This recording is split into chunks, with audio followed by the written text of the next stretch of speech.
Oh shit! I'm wearing a Vegas hat. Gotta rep Clay some way. uh, Probably can get Black Ops 6 in the title for the Uh, quoted version, I guess. And we might not talk about it that much, so it doesn't really matter. But yeah, I guess if we talk who about it knows? more, I'll Yeah, change it. yeah. Tweet. There we go. Let's join us. Episode 133. Clayster, Black Ops 6, and more. Yeah, that works. Post.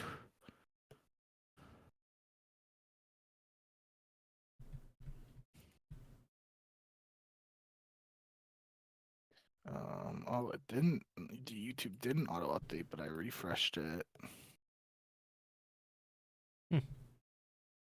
Okay, there we go. Um, Alrighty.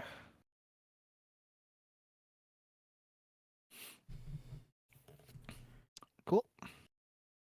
All right. Oh, Jesus.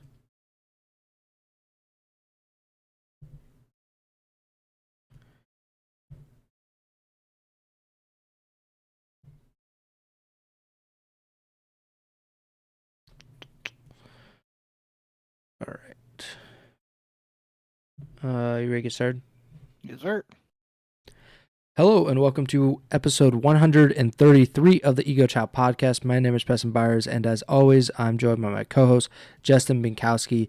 And on today's episode, we are talking about the retirement of one of the greatest Call of Duty players of all time, and one of the clutchest Call of Duty players of all time. We also have CDL ROSTERMANIA. Confirmations, stuff that we talked about last week that has, or 2 weeks ago, that has finally been confirmed. And we'll probably talk about Black Ops 6, which just released this week, as well as players are getting used to it. Bink has, I'm sure, been getting used to it a little bit. But before we get to any of that, how are you doing, Bink? I'm doing all right. Like you said, we had some big news on the retirement front. Seems like that's at least happening once for one legend every offseason in the past couple of years. We also have the actual release of the game that we're going to be seeing in pro play this year, and a couple of the rosters that we had rumors and reports of were officially confirmed. So we got some decent stuff to talk about and ready to hop right in. So on Wednesday, October 23rd, Clayster announced his retirement from competitive Call of Duty. And, obviously, we talked a lot about him over the course of this podcast over the last few years. But just like the headline would be 3-time world champion, certainly one of the greats. If you're going to talk about the greatest of all time, he has to be one of the first 3, 4, 5 names mentioned, I think. And certainly one of the most animated and most exciting players in terms of trash talk, which, we've talked about on this podcast. That is like part of the fabric of competitive Call of Duty. That kind of stuff is just baked into what competitive COD is all about. And I think Clayster kind of typified that more than pretty much anybody that I can remember or think of off the top of my head. So right off the bat, what do you think of Clayster's retirement? Kind of what was your initial reaction when you saw the tweet?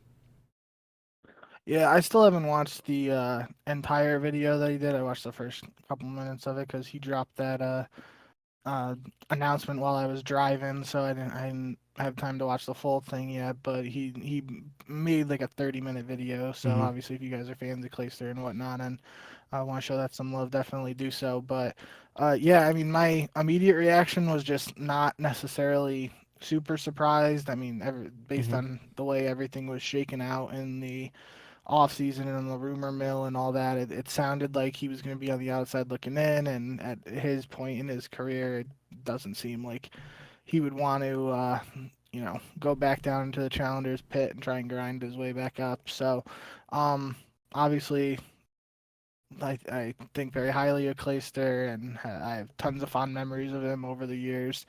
I'm gonna miss seeing him competing, but it doesn't sound like he's going too far away. I don't think there's been anything officially announced, but the last couple of years when he wasn't competing at champs, he was a part of the CDL broadcast, and it wouldn't be the biggest shock to me either if he became a part of the broadcast team for this upcoming season going forward. Um, Also, wouldn't necessarily shock me if he decided to, go a different route. I don't know. He's definitely talented and a smart enough player to be a coach. I don't know if he would really want to do that. He's another player though that definitely has made a decent amount of money in recent years. Where if he wanted to, sort of start his own team or something, though, he probably could be able to do that. So definitely has some options. Will be interesting to see what he does from here. But yeah, obviously, thanks Clay for all the memories from the ponytail days and the shooting the crossbow at the raid van and at the raid van in Black Ops 2 to just all the trash talk like you mentioned, everything like that. And it's been a good run and definitely a lot of good memories. And yeah, we'll have to see what the future holds for him. He's definitely the last of his era.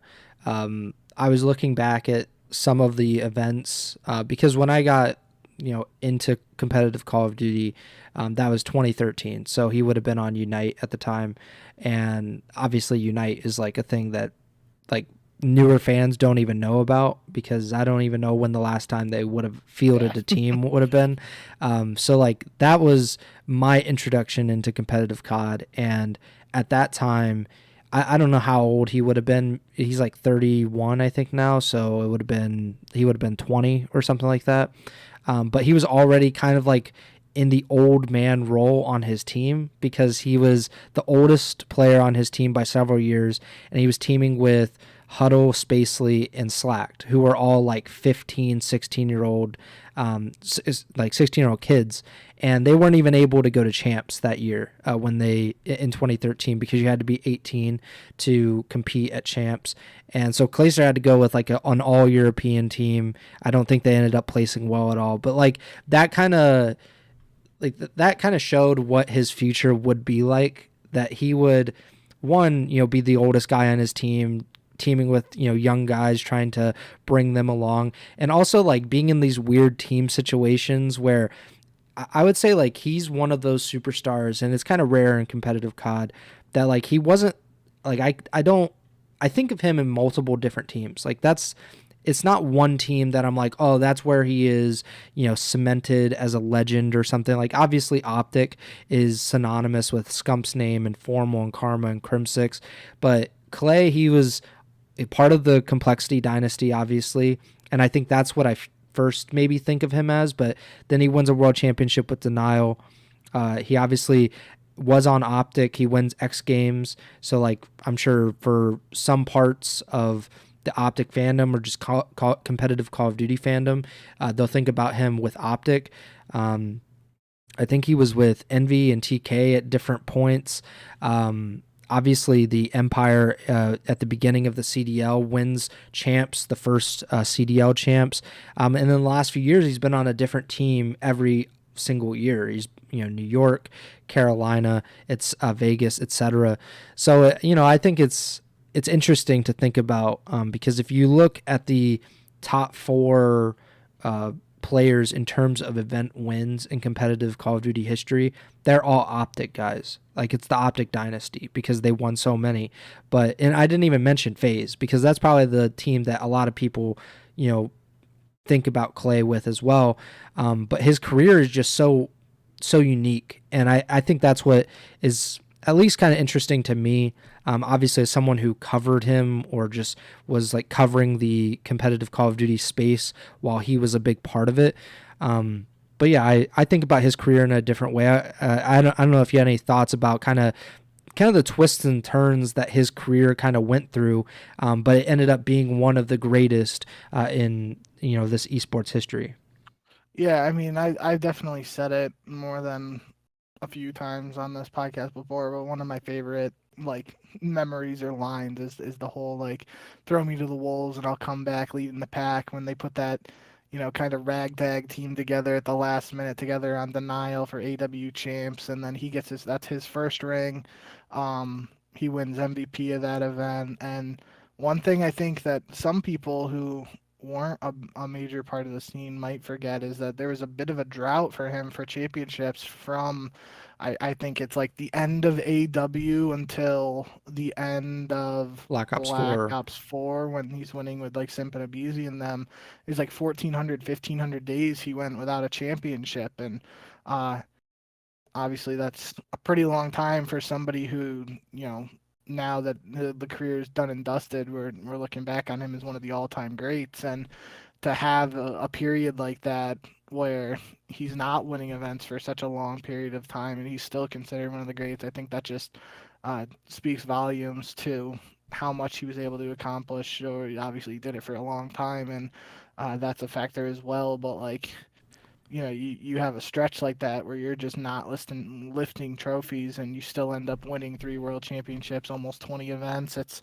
It does speak volumes, and just to the type of player he is and the resilience he's shown. I mean, that kind of epitomizes just what he's capable of so many times throughout his career. It felt like, he was on the outside looking in, whether it's, like you were mentioning, he wins champs with Dallas Empire, and literally the next day the league announces they're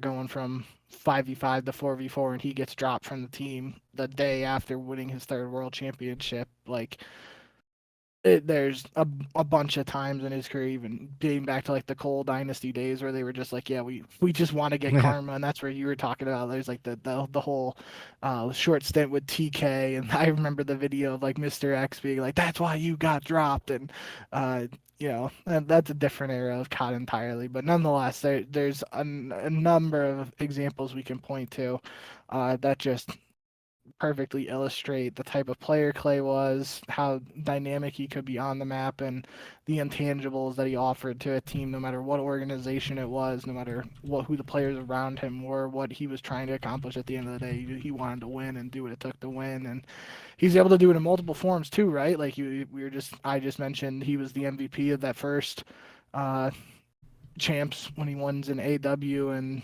you know towards the end there, he's playing with guys like Shotzi and Illy and Simp and Abizi, who are now, on trajectory to do what he has done earlier in his career. So it's kind of a full circle uh, deal there for what he accomplished throughout his career. And I mean, could sit here for hours talking about Clay and everything he did for Call of Duty, but end of the day, he's a legend, rightfully so. And yeah.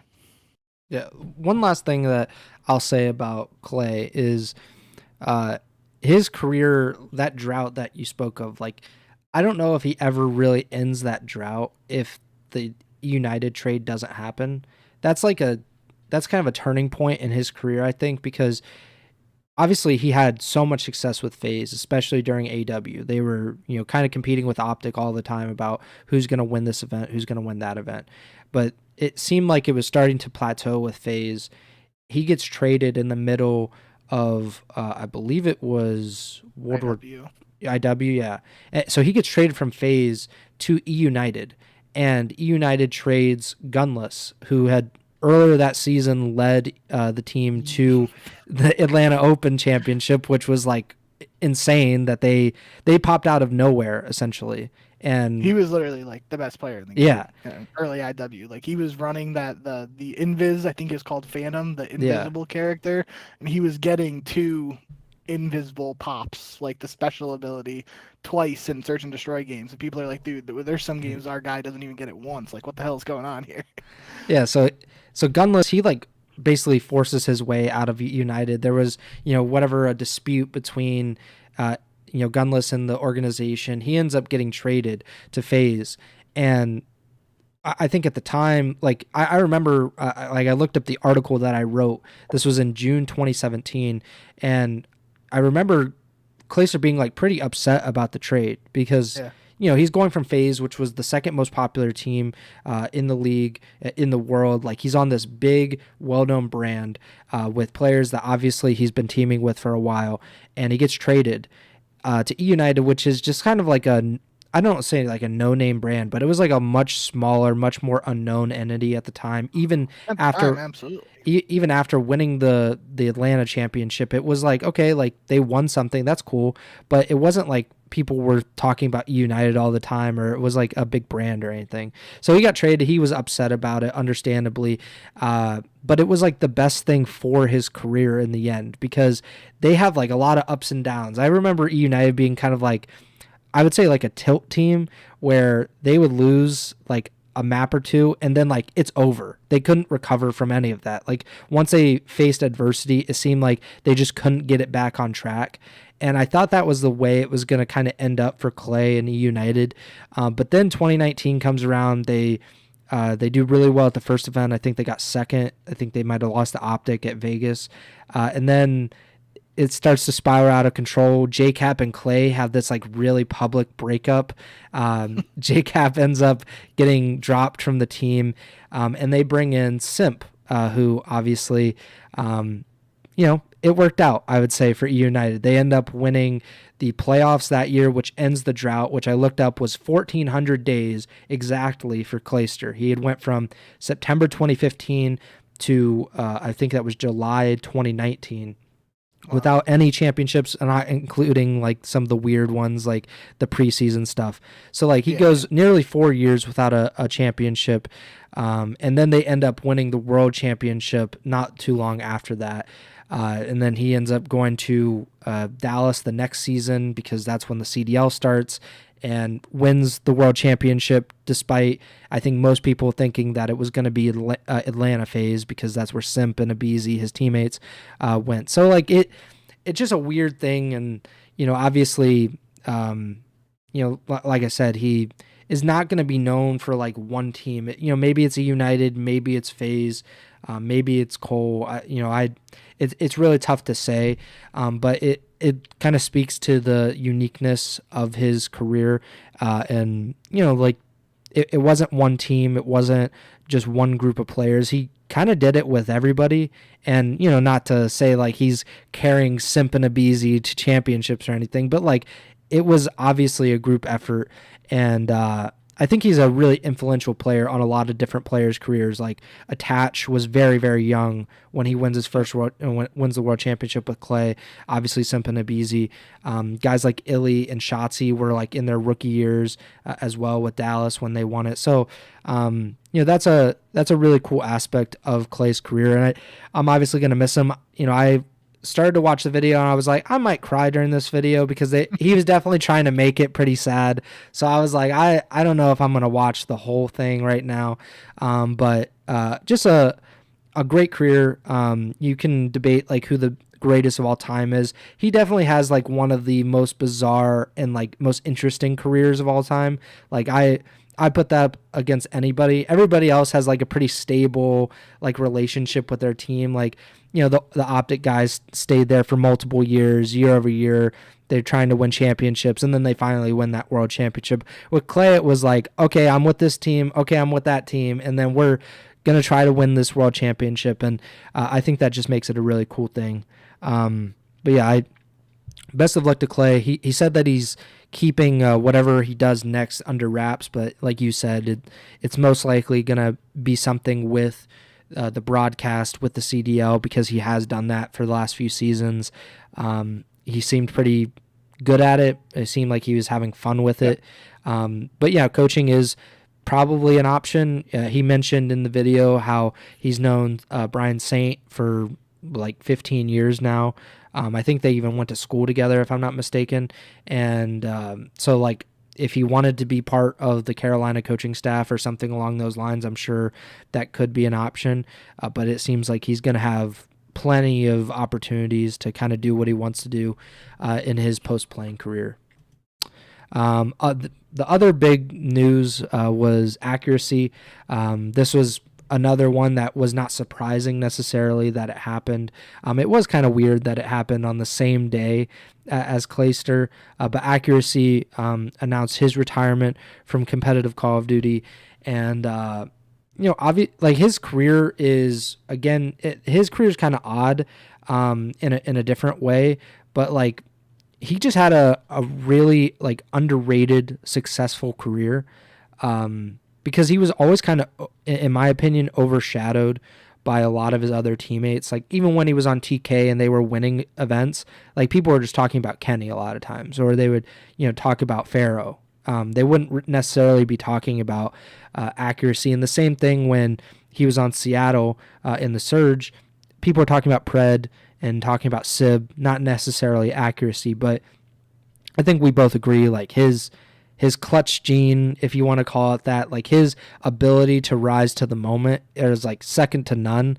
Like there's a reason that they call him the Iceman. He doesn't have like the championships that like maybe Formal or Scump do, but like the moments that he had are like just amazing. So first reactions, when you saw the accuracy also retired.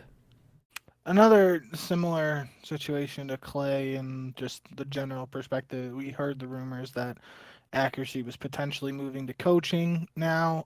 We'd heard earlier before the ROSTERMANIA stuff that he was potentially helping Optic ahead of champs and whatnot on a coaching front, and I think we talked back then about how that's something that makes sense for a player like him. Again, somebody who's very smart in game and a good S&D player. It usually means that you have a good mind for coaching, or that will translate well to coaching. So definitely a move that makes sense. Obviously, um, you know, him and Clay are both veteran AR players, but Clay definitely had more success over his career than Accuracy, though Accuracy did have a couple good runs there, like you mentioned, with that TK squad, and he, did well with even like the Seattle Surge team with, I'm pretty sure it was when they had Mac, so Mac and Mm-hmm.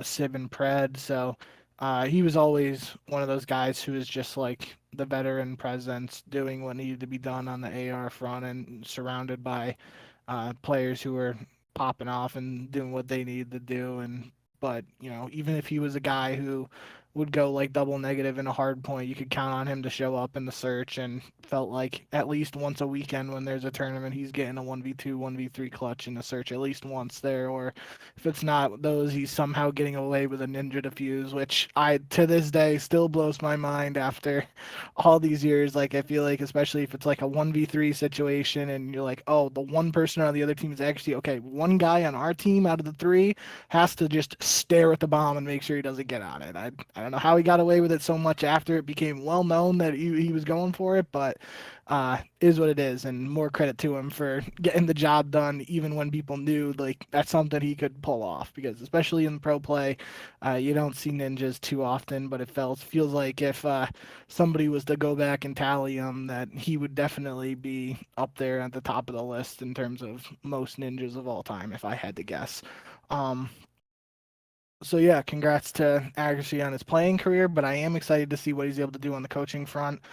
We can talk about that a little bit more here later, the team that he's going to be coaching this year and whatnot. But I think it's a move that makes sense. Like, again, like I said, for Clay, if he was to announce that he was coaching, it would make sense to me, and I could see it working for him. But for Accuracy, it's a move like, yeah, like I could totally see him being a really good coach, and he just has a really good mind for the game, and it makes absolute sense for him to be a coach. Like, if Clay announced he was going to do full-time content, that would make more sense. But if Accuracy said he was going to do full-time content, I would be like, yeah, I'm not really sure about that fit. Whereas on the coaching front here, I could see Clay doing it, but I can definitely see Accuracy doing it and thriving in that role. So I'm excited to see what the future holds for Accuracy as well. Um, the other note, I saw Brian Stats tweeted after Clay and Accuracy retired, was that so far, at least with the rosters that have been confirmed, only 3 players now who competed in Ghosts are still going to be competing in Pro Play and Black Ops 6. And that's Attach, Slasher, and TJ Halley. And even TJ Halley for me is a name. He really, to me, he like started to get known when him and Hook were on that Stunner team at the start of AW, and he Mm-hmm. was like, TJ's gamer tag was like Sergeant Toast or something like that. Like it wasn't even really TJ. Like he went by TJ Halley, but for that event, like one of his IDs was Toast or whatever. Um, so even that, like, to me more like that's TJ's start in pro play, but either way you look at it, like there are very few people who were competing in the old days just 10 years ago, and now like with Clay and Accuracy moving on, it's really Slasher and Attacher really in my eyes like the last two true long time vets standing. Yeah. Yeah, when I was looking up Clay, like his first big LAN was the national championship in 2010, which was, like 14 years ago. And you Yeah. look back at the rosters, it's like Stainville, like in his prime, and like, that kind of stuff. It's fun to look back on. And I think you could even look at the Ghost, like champs or, one of the big events from Ghosts. Like, if you look at those rosters, it's going to look insane because all of those players have been retired for like several years and or just haven't been like a thing in several years. And I think that's kind of like the longevity of Accuracy is another underrated part of his aspect or Yeah. underrated aspect of his career, excuse me. Where like I was looking at his COD Gamepedia, and it's like he gets started in like Black Ops 2 ish, like where he's like, all right, doing a little bit. He does play in Ghost, and then he's starting to like work his way up through AW, and it ends up being like until IW that he's like, okay, he's starting to make a name for himself at that point. But then World War II is the big one. That's where he's like, an actual player in the CWL at that point. He's with TK, with Kenny, Chino, and Theory. And obviously Chino isn't playing. Theory's been a coach for several years. Kenny is obviously at near the top of his game still, but That was Kenny's return. yeah, and Kenny was like a revelation at that point. Like obviously people knew that he was going to be good, but he was like the best player in the world. When I saw him, I was like, this is ridiculous. This guy looks like Scump or something. He looked so good, and that TK team, they won championships with multiple different iterations of that roster, obviously, because they moved Chino out as well as Theory. They bring in Enable and Pharaoh. They end up winning the playoffs. They nearly win champs that year, and then they lose to EG in the grand finals. So like, and that was just kind of the beginning of what Accuracy. Like obviously he wouldn't get to that level again where he's in the finals or the grand finals of champs, but like he was a major player in the CDL era, specifically with Seattle, but he also did a little stuff with New York as well. This past season, Minnesota obviously didn't perform to the level that they probably wanted to, but man, he had a great career. Like he even stepped away for a little bit. I think when his mom got sick, and Yeah. he came back and he was still like a major player. So I think it's really cool like to see him move on into coaching and stay within competitive Call of Duty. That's always kind of my worry when players retire or just sometimes they don't like necessarily announce like, oh, I'm retiring or whatever. They just kind of stop and you kind of don't hear about them much again. But I'm glad that Accuracy at least is gonna stick around and contribute to competitive COD, and he has a lot of really good connections just around the league, but it's specifically with his new team as well. So obviously he's going to be with Cloud9 New York or whatever they're calling themselves, and that team is stacked with players that he played with, and I don't know, like that just seems like a good fit when you're going from playing to coaching, like that familiarity, having some kind of relationship or prior connection with those players that exactly what they're capable of, exactly what they're thinking or what they're saying during the actual matches. And so he kind of has like he can almost like see into the mind of a lot of those players now. So I'm really excited. What do you think about his kind of potential and this new Cloud9 roster's potential? Yeah, just one thing that I thought of while Yep. you were talking there too is, it's tough for him and Clay retiring on the same day. like some people might like say like Clay is overshadowing Accuracy's retirement and stuff. But one thing that I just thought of is like there are people like you mentioned who they retired. You kind of just don't hear anything about them or anything. But like even someone like Accuracy, who you might not think of as this guy who's just out there dropping 1.5 KDs and winning a ton of championships and stuff, is like he just obviously has those connections like you said, and he's a well liked player in the community. And That's there's important. even there over the years there have been call outs named after him. The ones that remind me the most are like Lamar Tank and stuff. Um just because he was known, and like Lamar Wall on Ardennes Forest in World War II. Like they were just he was known as that guy to be the AR, and he was posting up in spots so frequently that there were call outs being named after him. And I think that's just important to highlight as well, because like you said, there are people who could retire and just not have that sort of impact as someone like Clay or Scump, obviously, and stuff like that. But if someone's going to retire and have, to a lesser extent, still have some lasting impact, even if obviously actually going on for coaching, but like that it's possible, as long as this generation of players who have played against him and stuff like that, there could be a call out on this in Black Ops 6, that they just decide to call out like Lamar Tree or Lamar Tank or something like that again, and that's just something cool to see. But yeah, and on a more serious note, though, I do think I am excited to see what Accuracy does with this new team that you mentioned, like Cloud9. Playing with, or the team was confirmed to be Sib, Attach, Mac, and Kremp, but it's not. No, it is Mac. Hmm. Um, I'm still confused because Mac was on like 3 teams Yeah. after not being on any team. But anywho, yeah, that, like you said, the only one there that I don't know the relationship in the past with would be Kremp, which obviously Kremp's a newer name.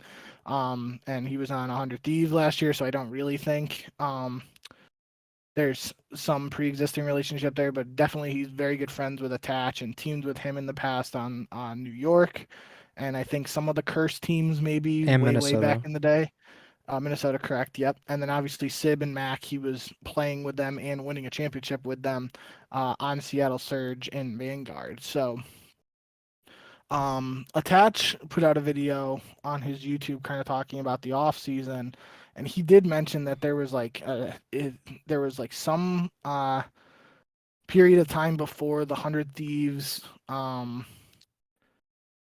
The super super team. team. Yeah, I forget exactly what it was, but it might have been Attach, and I forget what he said now, and I don't want to misquote him, but he definitely mentioned that Accuracy was potentially going to go to 100 Thieves and coach a team there. I'm pretty sure it involved Joe Deceives and Kremp, and then I can't remember if Ghosty was involved, but I feel like it was Sib, Attach, Joe Deceives, and Kremp or something like that. And then obviously Joe Deceives went to Toronto, the super team happened, so that kind of fell through. But nonetheless, it seems like uh, sort of like you said, the previous relationship that he has with these players in his competing days was definitely something that is they're going to try to use as pre-existing chemistry to build around at the start of the Black Ops 6 season for Lamar's debut as a coach. And I think that's something that should be helpful to him. It's not like he's being thrown into the fire on, I don't know, let's just say Vegas Falcons, for example, coaching 4 players he hardly knows. Obviously, Hmm. that's not a great example, but obviously having that pre-existing relationship with most of these guys on Cloud9 should be beneficial to him as he's looking to officially start the next chapters of his career. And I think we kind of mentioned it. Like we didn't do like a full-on tier list or anything like that when we were going through the rosters last episode, but like C9, it feels like on paper there's the big question mark to me at least is Mac, just because he hasn't competed and didn't compete last year. But if he comes back frying and doing what he's done in the past, this Cloud9 team could definitely be in like that I Fourth, guess fifth. we were saying last year is a 4-team league. Now it's kind of looking like a 3-team league. So I guess you could say like they would be in the 4th to 8th range. But Yeah. um, we'll definitely do a more official tier list once all the teams are confirmed. But for now, yeah, there's definitely a middle of the pack team for C9. Definitely a team I expect to be at champs. If they don't make champs, that would be a big failure in my eyes. And Yeah. the one thing too, now that I remember, in Attach's video, he was talking about the Vegas team. Um, and he said they won an S&D at Major 1. I forget who he said it was against, but then they didn't win another S&D on LAN until the last major of the year. So they went like 2.5 events without winning an S&D on LAN. And obviously it's a different team now, and Attach was talking about, because there was the rumors of Nero potentially being on C9, so there was potentially more of that Vegas team being on this Cloud9 Hmm. team. But either way, when you think of like I don't know where you would rank Attach in terms of an S&D player. I don't think he comes to mind for me as like a superstar in S&D, but he definitely doesn't come to mind as me as like a bad S&D player. Especially a player that I wouldn't expect him to be on a team that doesn't win a S&D for 2+ LAN events. Um, with this team and with Accuracy as his coach, I definitely expect that to be more of a strong suit for C9 heading into this year. And I would be very shocked if this C9 team goes on a similar uh, struggling streak there with S&Ds as we saw with Attach's past team. So that's one thing I will be keeping an eye on with Accuracy and C9 in general this year, is especially um, how he's able to impact the S&D play now that he's not on the map and from the outside looking in. Yeah, I don't really think of Attach like favorably or unfavorably in terms of S&D. Like Yeah. it, like the only player like that comes to mind instantly that is like unfavorable would be like Enable, and that's like probably unfair, but like that's just No, it's not. He was subbed out. yeah, that's just like the end of his career. It really like was like, oh man, you're really bad at this, aren't you? But like that's the only one that comes to mind where I'm like, man, like that's just you can't have them in S&D or something. But obviously there are players that jump out as like very very good S&D players, Accuracy being among them. So it'll be interesting to see if that has any effect on C9 and how well they perform in S&D. But they were one of the rosters that got confirmed this week. We had talked about it on the last episode of like all of the rosters that were rumored or had previously been confirmed. But 3 rosters got confirmed this week. C9, obviously, like you said, Sib, Attach, Crimp, and Mac with Accuracy as the coach. And then in Boston, they're sticking with their roster that they had from the Esports World Cup, which is Snoopy, Purge, Cammy, and Awakening. And then the Carolina Royal Ravens going with Gwen, TJ, Slasher, and Vivid. So we talked about all of those rosters. I think of those 3, the worst one is Boston, pretty clearly. So like that's a team that we'll see what happens with a full season, but Boston obviously had so many struggles this past year that it's going to take a lot to really kind of break out of that reputation. And then the other 2, like I think C9 will be the top of those 3, like just on paper. But you know, Carolina is kind of an interesting team. Do you agree with that kind of just like quick, brief power ranking? I guess C9, Carolina, Boston of those 3, like of those 3 confirmed rosters. Absolutely. I think the important thing, we kind of talked about it at length, it feels like, over the last several months with Boston. But with Boston, they clearly had the options in front of them to continue to have Snoopy on the main roster and build around him, move on from Snoopy entirely, or like do like an academy team with Snoopy and do like a separate team in the CDL without him. And they are obviously going down the route of continuing to stick with him and build around him. So this is a major stepping stone from him, and all eyes are on him heading into this year to see if he is, what he's able to do, if last year was a fluke, anything like that. And just linking these teams together that we're kind of talking about here is, obviously Slasher was on the Boston team beginning of last year, and he wasn't on a CDL team after that, after getting dropped from Boston. So that first Carolina versus Boston match, Slasher versus Snoopy, that's going to be a banger. Yeah. And if Carolina wins that, I am 1000% pulling up Slasher's Twitter and refreeing that or refreshing that on repeat until I see something pop up because that should be a good one there. But um, yeah, I think the Boston team definitely played better at the Esports World Cup than they did at all of the Yeah. 2024 Low bar. CDL season. But yeah, it's not exactly like the biggest accomplishment. So um, obviously I think very highly of Big Wake, so I like that.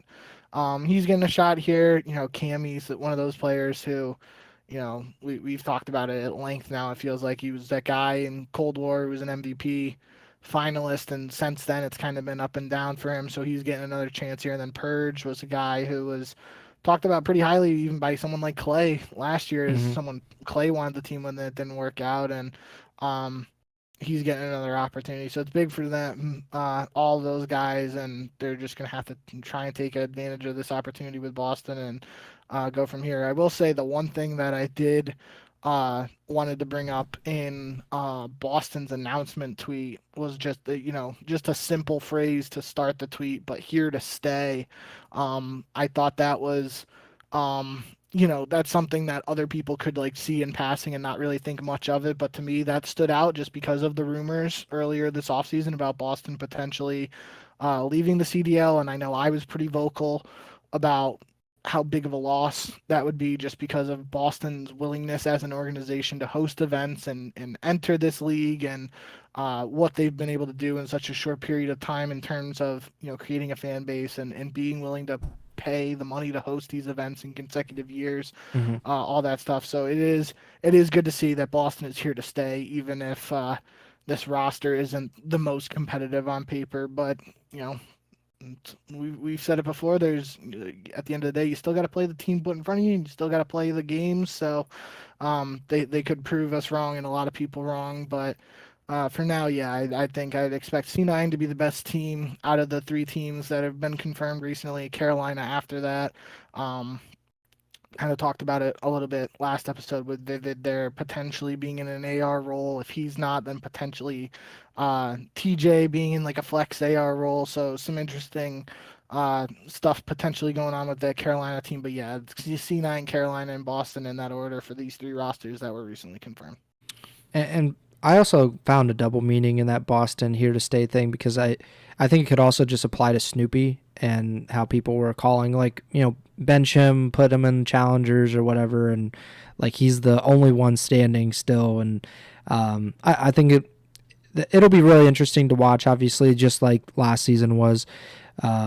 I don't really see like a huge advantage for him to go down to challengers and play like unless you're just like, all right, just keep playing like every day or whatever, maybe you get more frequent competition, but, um, you know, I think that he's good.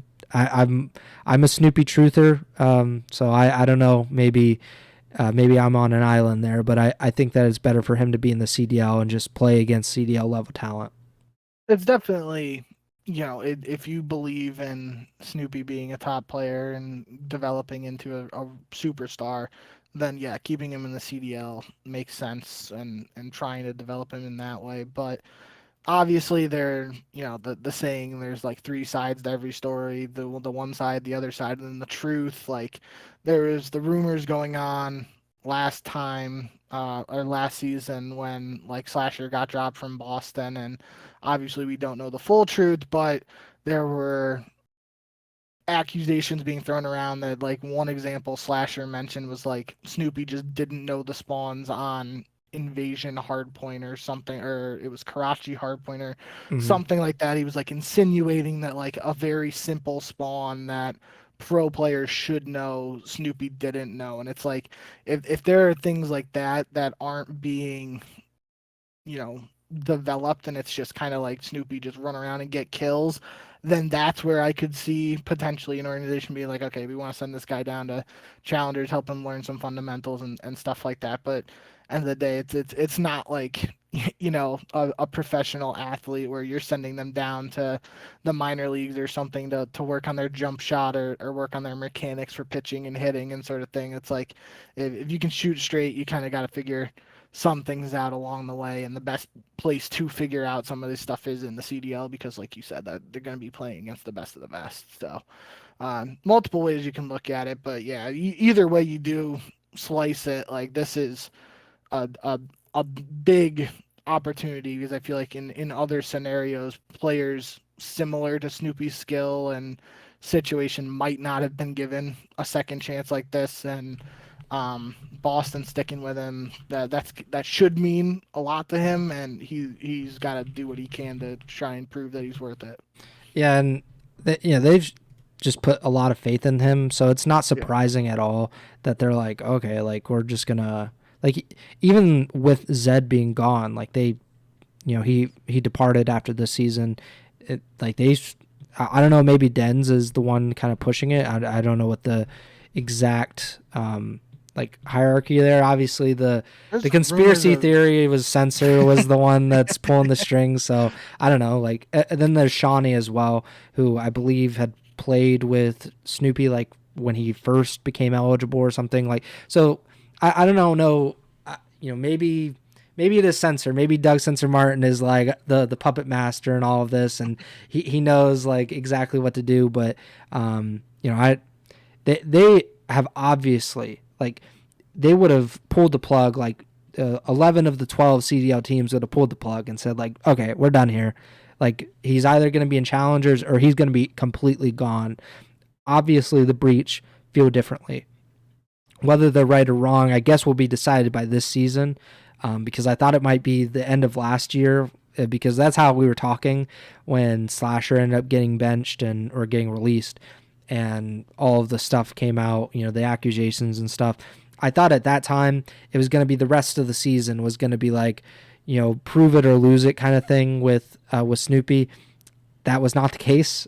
Maybe this season will be, but we'll kind of have to wait and see on that. But one thing I forgot to say about C9 was when you were talking about Attach and how like Vegas last year struggled in S&D for most of the year. Isn't part of that just like they changed rosters several times when, they got criticized pretty heavily at the time of like, why are you changing these rosters? And then they just like went 0-6 or when they brought in ASIM. Like, that was just like, okay, like this is obviously not working out. So I think part of that is just they tried to maybe tinker a little too much with their rosters, and that kind of resets a lot of S&D troubles, I think. That's at least the theory, is that S&D is one of those things where you need time and practice and reps together to have success. And if you keep changing the rosters, even if it's just one person moving in and out, like that's going to mess with the chemistry and some of those things. So I don't know, maybe that's just having a solid 4-man team will kind of solve some of those issues. But I also think accuracy in general probably could solve a lot of those issues. I will say too, I don't know for sure what the substitute situation is going to be like for Cloud9, but we've talked at length before about coaches being listed as subs and stuff like that. Accuracy wouldn't be a bad sub to have if you're going to go down that route and have a coach listed as a sub. Like, he's fresh off of competing. It's not like someone like Theory, who his last time like legit competing was a long time ago. Even like Marky B, when Marky B had to step in, like he was several years removed from his actual competing days. Like, if shit hit the fan at Cloud9, they needed an emergency sub and they got Accuracy listed as their sub, like that, you could do worse in that situation. So who knows, maybe we'll actually get to see the Iceman step in for some S&D games if stuff isn't going well for them, but that probably isn't most likely. Next up, we got events. So these are some of the reports and rumors that are going around about what the 2025 CDL schedule might look like. CDL Scrim Intel reported that the first ever CDL event in Chicago is, quote, being worked on for this season. And Breaking Point reported that currently this is what it's projected to be. It obviously could change. We saw a lot of changes even mid-season for the past few years, I think. But what they're hearing is that there will be 4 majors and then champs. The first major will be in Barcelona in Spain. Major 2, Dallas. Major 3 in Fort Lauderdale, which is near Miami. Major 4 in Chicago, and then champs in Toronto. So that would be a pretty cool event schedule. First one in Spain. Well, obviously first CDL event in Spain. I don't know when the last big event would be, if there was one. I don't know if Esports World Cup ever went to Spain. I know they were in France one year, but EWC, yeah. So I don't know. I don't know but obviously that would be huge for Heretics in particular. They would be I hope it happens. I think that would be an incredible atmosphere.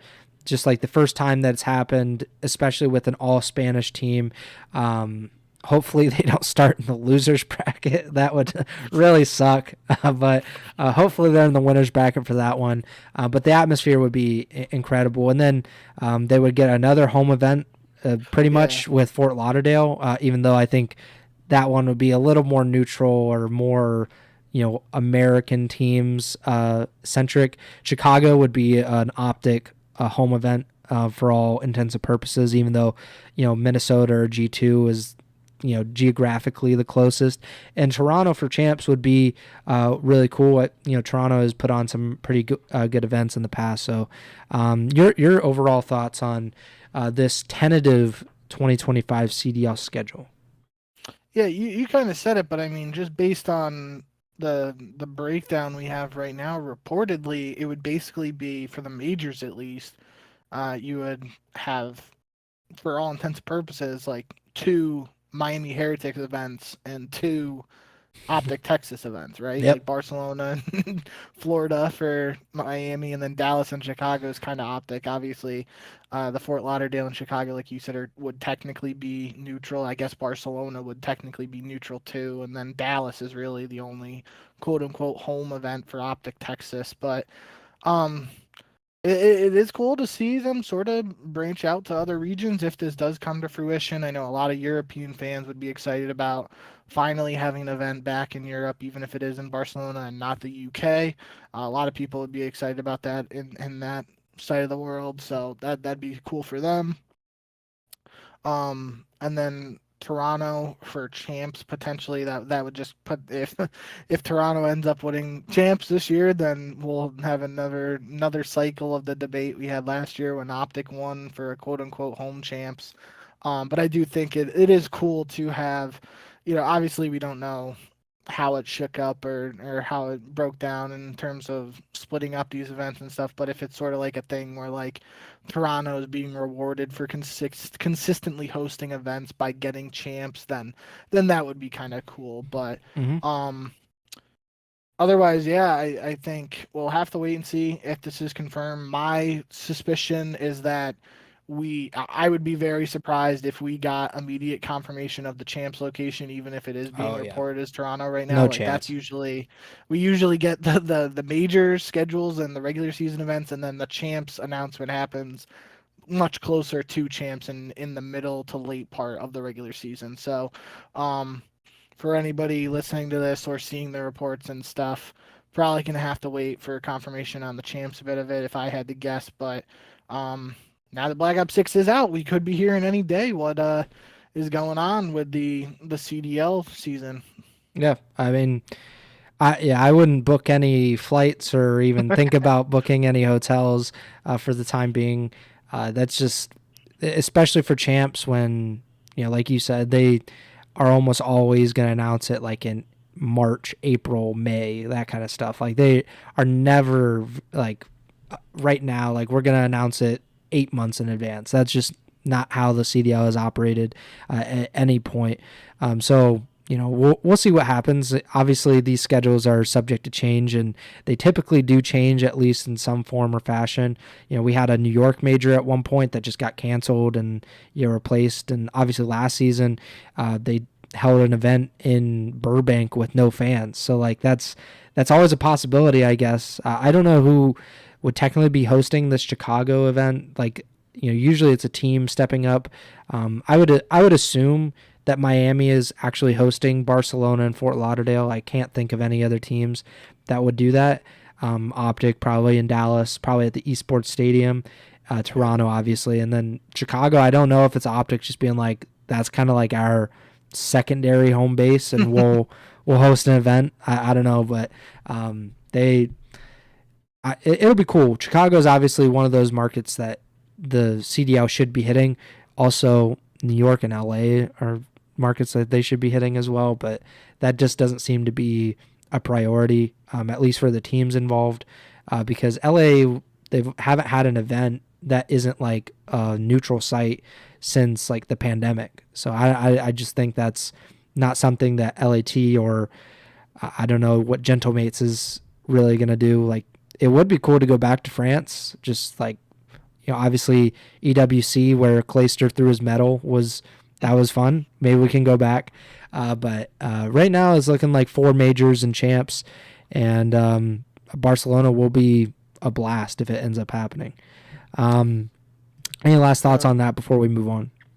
Not necessarily on the schedules, but you mentioned Gentlemates. I did just want to highlight now that with the confirmations of C9 Boston and Carolina's rosters, the only teams we're officially waiting on as of now are the Vancouver Surge, Minnesota Rocker, and Los Angeles Gorillas, because we still don't have confirmation that Gentlemates has actually acquired that LAG spot. We unsurprisingly haven't heard much from LAG, so unusual. Still waiting on 3 teams as of the launch of the game, which I feel like if we went back, there might have been some other off seasons where that number was higher. There were definitely some seasons where that number was lower because everybody was announced but Paris Legion.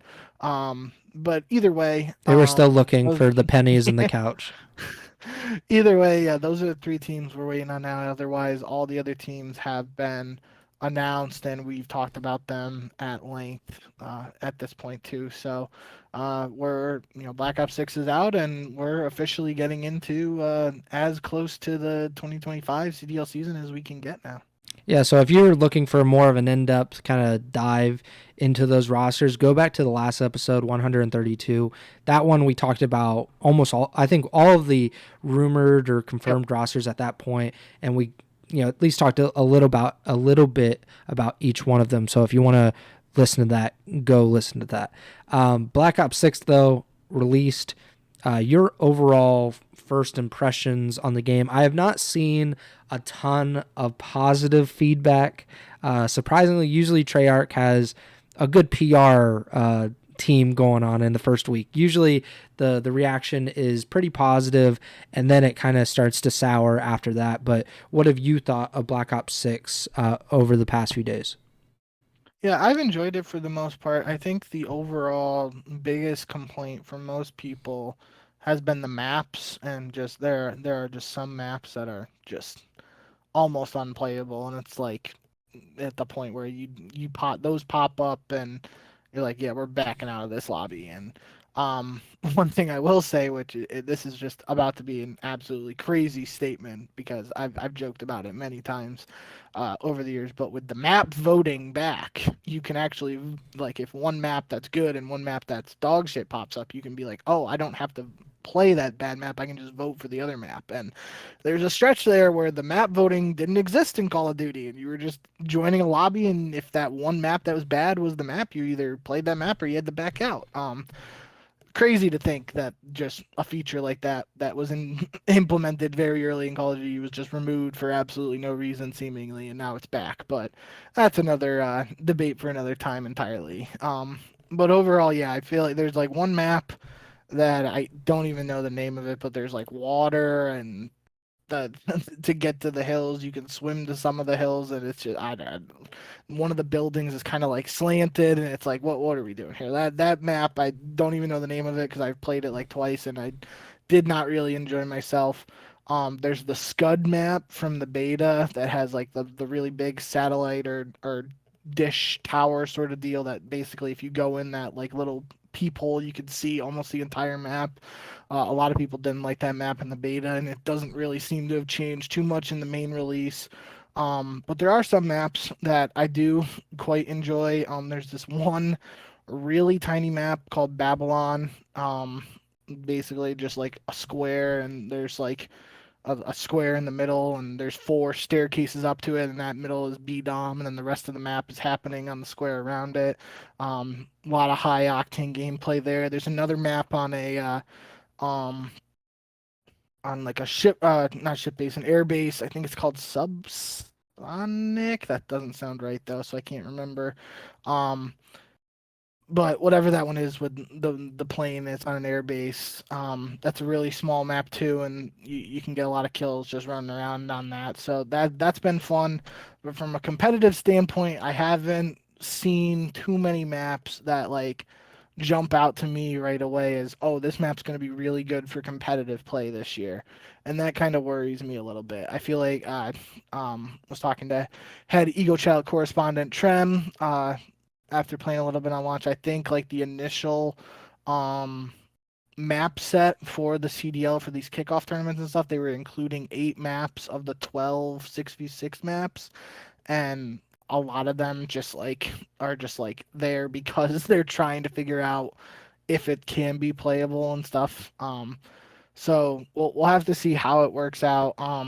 Some of those like the map like Babylon, like I said, like I can't see that being a CDL map just because it's so small. And same with that airbase map. Like it's a cool map for pubs, and if you're going for high kill gameplay in pubs, like yeah, that's fun. But I couldn't see either of those being really good CDL maps. And then some of the bigger ones, it's like I don't know. I think it's going to be really interesting, and maybe it takes some more playing from the pros, obviously, to see what we're going to do for an initial map set. But that definitely is the first thing that really stood out to me so far, is like I am slightly worried about what the initial map set's going to look like for the 2025 season.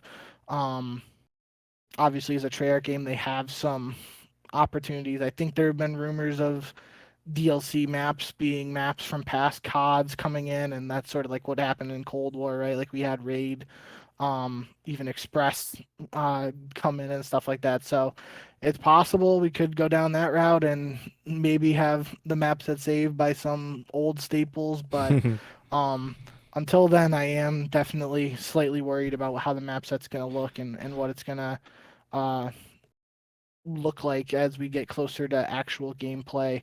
Um, in terms of like gunplay and stuff, I do feel like, um, at least in my experience, I know there's been a lot of talk about certain ARs and certain SMGs, but it feels like this is a game where it doesn't feel like there's just one super dominant AR and one super dominant sub right off the bat.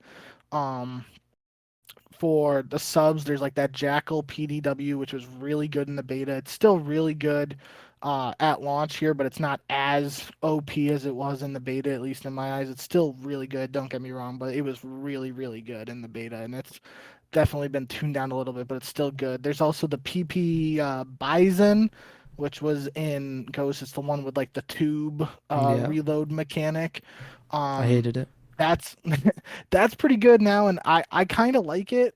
Just it has a default mag size of 64, so you like don't even have to throw on extended mags or anything like that, and you can, basically kill 5 6 people without having to reload if you really want. So, that one's been pretty good. And then the C9 is kind of like the MP5 esque sub. That's like the default sub, and that's decent. I would definitely put that like third over those other ones. There's the Tonto, which is kind of like a slow firing sub, more like the Milano from Black Ops Cold War. So there's options there for the subs, and then obviously ARs. There's like the XM4, which is the M4, the Model L, which is like kind of like a slower shooting AR, and then uh, the one Trem has been calling it his Maddox, and I don't know. I can't remember what I think it might be GPR 91 or something like that. It's like 3 letters. I keep wanting to say there's a Q in there, even though I know there's not a Q, but I can't remember exactly what it is. But it's like one of the ARs you unlock around level 30. That's been my favorite gun so far. It's a gun that has pretty good. I didn't I was playing with Tremor at the time. I first got it level 1. I was like, wow, I don't like this gun, Trem. I can't believe you say you like it so much. And then I got through a couple of games with it, got some attachments on it, and I've really liked it since then. Um, but um, my overall point there is that it seems like there's some variety, and obviously it's very early. Game's only been out officially for less than 48 hours at this point. It could very well get to a point where we get back to that more um, staple standpoint of just being a boring meta, for the lack of a better term, like just one dominant AR, one dominant sub. But um, there is the potential, I feel like, at least at this stage, for there to be some experimentation with the weapons. And who knows, we might have that game where it's like there isn't just that one dominant gun, and some people might prefer one over the other, and we see some variety, which I think would be cool to see. So, still early days on that front. We'll have to see how it develops, and very easily could turn into a situation where the pros just find one gun and one set of attachments for the gun, and it turns out that's just the best, and that's what everyone's using. But we'll see. It's still very early days. I am excited about that. Less excited about the potential for the map set at this stage, but things have changed with the map set at various points, whether it's through DLC or like changing hardpoint locations and stuff like that for pro play. So we'll have to see how that all shakes out. I think the saying is like you're only as strong as your weakest link, and COD is only as strong as its map set or its map pool, and that's been like true pretty much every single COD that I can remember. Obviously, the CODs that are remembered best typically have the best maps, and it's not as much about the guns necessarily as it is about the maps and just like how fun they are to play on a daily basis. I think Black Ops 2 is the greatest COD ever, and I think it also has some of the best maps and some of the maps that they continually bring back every time Treyarch does a game, coincidentally.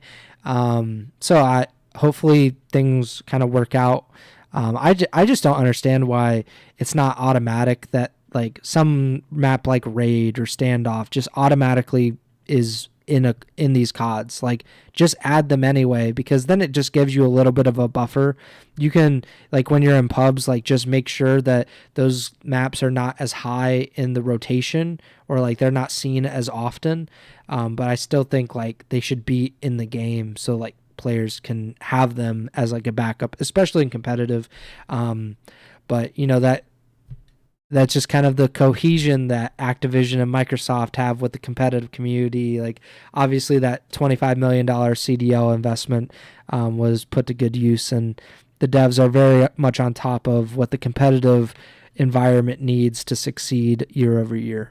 But we'll see how things go. I will say, just thinking about it now a little bit, the one map I think will probably be, I'm saying this kind of without having the S&D knowledge, but like just playing pubs and Dom and Hardpoint and that sort of thing.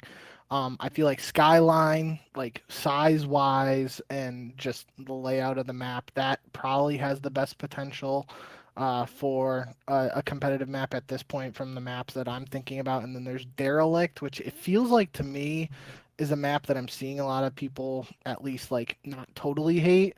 But in my experience, I haven't been a huge fan of it. It feels like it's a 3-lane map, but it feels very narrow to me for whatever reason. There's like trains in the middle, and you can go through like little passageways and stuff like that.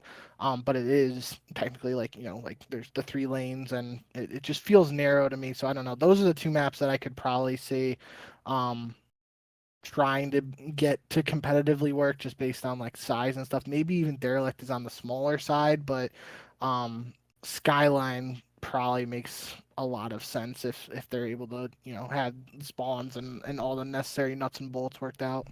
Yeah, I've seen people kind of say good things about Skyline, so I would assume that'll end up being in the final map set, but it sounds like there's not a lot of consensus on what will end up being in the pool, but we'll see. I mean, they have a little bit of time. We don't even know when the CDL season's actually even starting, so we might have quite a bit of time to figure that out. Last thing is Cloud9, New York. their logo. I don't know. Someone got into Microsoft Paint and put together real quick. I mean, it just extends my rant on city-based teams. That is the sole reason I put it in the notes. I just got very angry when I saw the logo, and I might have punched something in the process. But I don't know if you haven't seen it. I don't know. Just imagine the C9 logo, and then someone put a New York sticker right on the side of it. That's about as good of a description as I can give. Your thoughts on this masterpiece of art? That's like I said, the reason I put it in there is because I had a feeling it would spark our never-ending conversation about the unnecessariness of the geolocation and location-based names and whatnot. But we've definitely talked about that enough, and don't need to go into it any further. It will be interesting. I think Jack, the CEO of C9, said previously that they will be going by Cloud9 New York.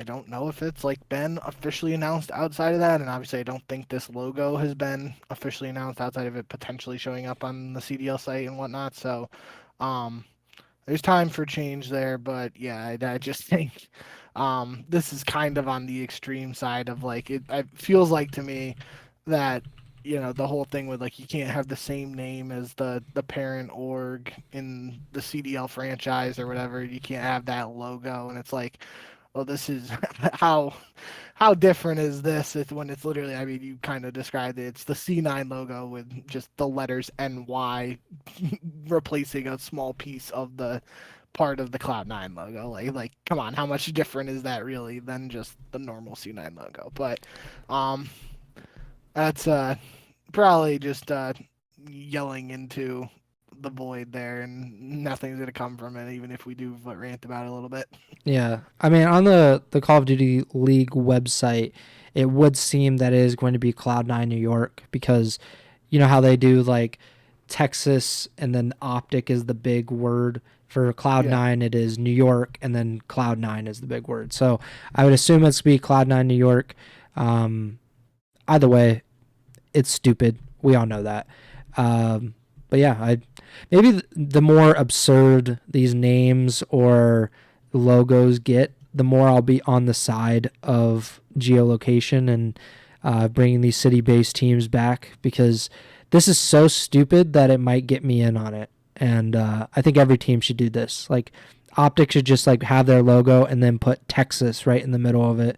Maybe the Thieves need to put like the Los Angeles skyline in the middle of their logo. I don't know. Just be as stupid and wacky as it possibly can be, and maybe I'll get interested in city-based teams. But yeah, that about does it. We've gone a little bit over an hour. Obviously, still some rosters out there that have not been confirmed, so when they do, we will be back.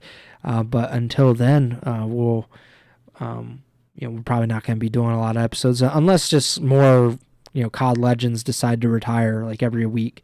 Maybe we'll get like a 2-for-1 again next week. But we appreciate you guys listening and watching the podcast. Make sure to subscribe or follow or like the feed wherever you're listening or watching on Apple Podcasts, Spotify, YouTube, Amazon Music. Follow us on Twitter at jbink with 2Ks, at Pres Byers. Podcast Twitter is at Ego Chall Podcast. And next show is to be determined, but we will obviously tweet it out when we do go live. And if you follow the twitch.tv/Ego Chall Podcast, or subscribe to the YouTube channel, you'll be notified when we go live with the stream, which is definitely the best way to at least watch it live. And if you are interested in the podcast feed, obviously just whatever podcast platform you listen on, just follow the feed, and you should be getting those the morning after we go live with the streams. But yeah, that does it for me. Bink, take it away. Yeah, thank you guys as always for the support. We are inevitably inching closer to the actual CDL season now that Black Ops 6 is actually out. So I hope you guys are enjoying Black Ops 6 at launch. Oh, excuse me. And yeah, we're at 149 subscribers on YouTube right now. So if somebody listening or watching after the fact hasn't subscribed yet and wants to be the big 150, that'd be greatly appreciated. But yeah, other than that, hope you guys enjoyed, and we'll see you whenever we see you again. Just stay tuned, and we'll be back eventually. But yeah, until then, always remember to send the chow.